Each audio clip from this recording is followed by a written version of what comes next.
Hello everybody, this is Toys R Us, and for this new figure unboxing and review we're going to be looking at the Creatures Collide Skywasp figure. So this video is just going to concentrate on this particular figure. The others will be uploaded separately in their own videos. So what we're going to do then, we're going to unbox him live in a second.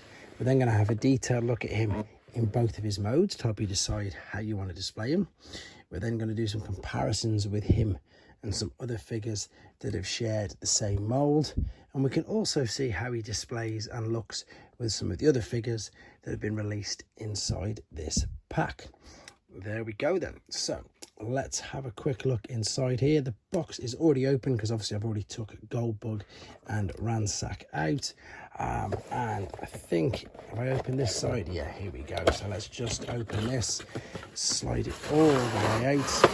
There's the bag with the accessories. Now we already know that he's got a weapon and an extra head. So what I'm going to do, you can see he's there. I'm just going to set him free from there and come right back to you. Okay then, so I've just set him free from his packaging, and before I was able to do the first impressions, just be aware that you do need to fold the feet out, because when he's packaged he's like that, so of course you won't be able to stand him up at all. So fold the feet out and fold the back tabs out as well. And do you know what, overall I'm impressed with the way this guy looks.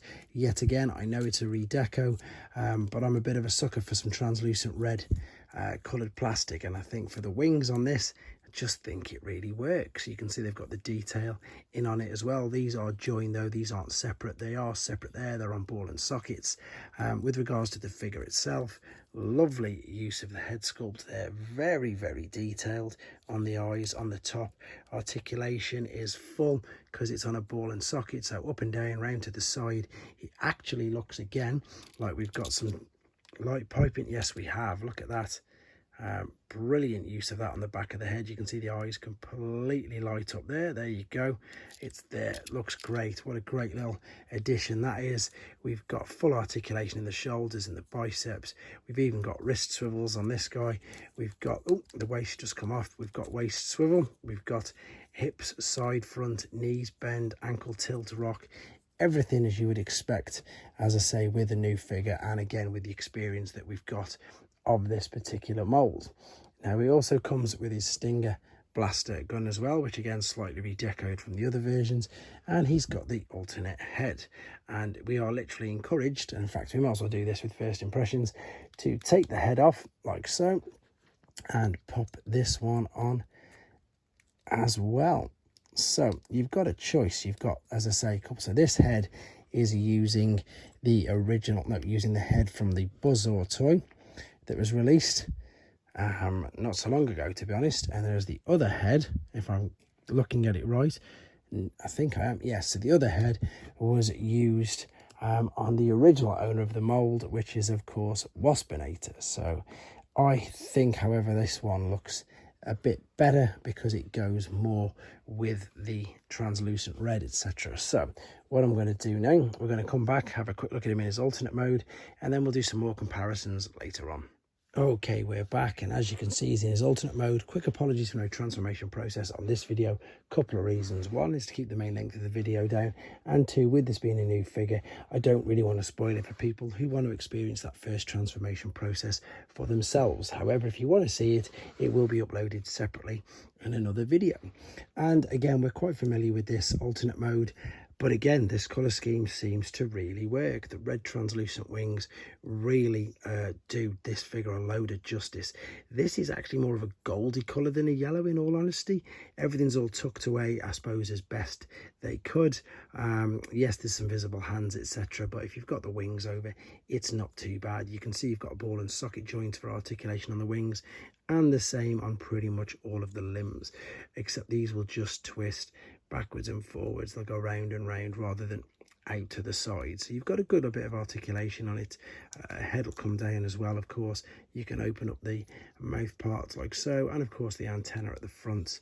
One last thing to do with this is, of course, take his accessory and pop this into the back like so. That fits in there super snug, and I suppose it just tops it off, to be honest. And then again, this is where I suppose you've got to take into consideration and just appreciate how hard it would be to make a robot look like a wasp. So very, very good. It doesn't bother me this at all, to be honest. Again, I just appreciate how difficult it must be to try and do, because they've got to disguise, you know, robot legs and arms and stuff, and it's not too bad. It really isn't that bad at all, especially from this sort of angle. You know, you can't see any of the arms, any of the legs, and if you are looking for them, then you're doing exactly that. You are looking for them. Even there, it's not too bad because the knee joint covers up the fist. So yeah, as I say, quite like this guy. Quite impressed with him, and as I've said before in lots of my videos, that the new Beast Wars reissues and figures, they've just really impressed me, and they've really sparked my interest in these figures as well. So what we need to do now then, for the final time, come back with him in his robot mode, do some more comparisons, and see how he looks with his accessories in his robot as well. Okay then, back for the final time with him in his robot mode. Main reason for this is the way that I'm going to choose to be displaying him, and of course so we can do some more comparisons and see how he looks with his accessories, or shall we say his accessory. Now we've obviously seen this in the alternate mode, and if I'm being really critical, I think it's just a bit too weak for the robot mode. Now it's obviously not just this figure, it's its two predecessors. Yes, this looks fantastic when you're attaching him in the alt mode, but when you're just using this as a blaster or as a stinger or whatever you want to call it in robot mode, it's just, in my opinion, just not good enough. Perhaps they could have done something a little better. The Thrilling 30 version of Waspinator had something that folded out and just give you a bit of differentiating between the two modes. However, that's just me being critical, and as you can see, you know, he still looks okay. He displays okay. Once you get past the legs can be annoying and they can be frustrating, but again, it's down to the alternate mode and it's down to the size. You're not going to get a deluxe figure that's going to really be able to fold and tuck away all them legs, and especially not at the price point that we're paying for deluxe figures.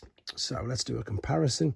There's the original owner of the mold, and as you can see, these have got the same two head sculpts. Here is the next version, so the one in the middle who used this mold. This is, of course, Buzzsaw, and of course this would be using, if you wanted to, this particular head. Again, you can just swap and interchange them, no problem whatsoever. With regards to size of other figures, funnily enough, I've got another Insecticon there from the same package, and as you can see, he's quite a bit bigger, whereas ironically enough, the only other one that I've opened from the package is this guy, where he's quite a bit bigger. Now, I appreciate people's frustrations that if you just wanted to get him, you've got to buy the 4-pack, and indeed, funnily enough, that's one of the main reasons why I did individual videos, because if you're only interested in him, then you've only got to watch this video. One bit of advice I could give you perhaps is, on lots of Facebook groups and group chats that I'm a member of, people have all gone in, you know, 2 or 3 people buying the one particular pack, because some people like Beast Wars, some people like Insecticons, etc. So I know a few people who've gone in and shared the price of the pack and then just had the figure that they wanted. Just an idea I thought I'd share with you, and it might still be worthwhile doing if you're not willing to or don't want to buy the whole pack, or indeed, you know, just check eBay, because there's exactly that same reason other people don't want all of the figures, so they're just selling them individually. Anyway, that's where I'm going to end this on. Let me know what you think. Is it a figure you're after? And again, would you like the idea that we're getting all these different repaints of the different figures? Let me know, and take care.